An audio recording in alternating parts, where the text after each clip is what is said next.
আসসালামু আলাইকুম everyone, this is Zafar ইসলাম। কিছুদিন আগে লজিক কর্তৃক আয়োজিত একটি অলিম্পিয়াডে অসংখ্য ছাত্রছাত্রী পরীক্ষায় অংশগ্রহণ করেছিল।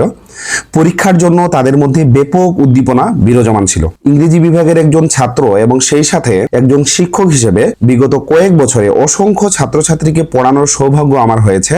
নিজের অভিজ্ঞতা থেকে বলতে পারি, শহর কিংবা গ্রামের অসংখ্য ছাত্রছাত্রী মনে করে আমার তো জিপিএ 5 আছে, আমার হয়তো পাবলিক ইউনিভার্সিটিতে চান্স হবেই হবে, যেটি মূলত সম্পূর্ণই একটি ভুল ধারণা।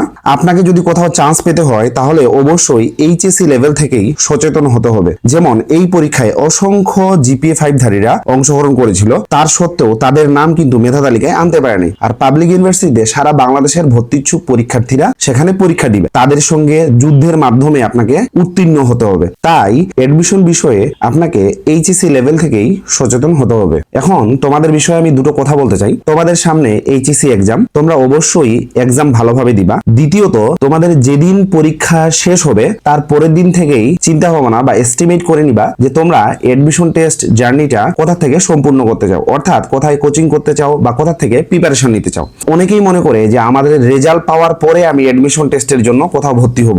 এটা সম্পূর্ণই একটা ভুল ডিসিশন। তোমাদেরকে কোথাও চান্স পেতে হলে পূর্ব থেকেই, অর্থাৎ যেদিন তোমাদের এইচএসসি পরীক্ষা শেষ হবে তার পরের দিন থেকেই তোমাদেরকে এডমিশন টেস্টের জন্য প্রিপারেশন নেওয়া শুরু করতে হবে। এবং যদি সম্ভব হয় এডমিশন টেস্টের সিলেবাসটার সম্পর্কে একটু ধারণা নেওয়ার চেষ্টা করবা। তোমাদের জন্য শুভকামনা। দেখা হবে ক্লাসে। আল্লাহ হাফেজ।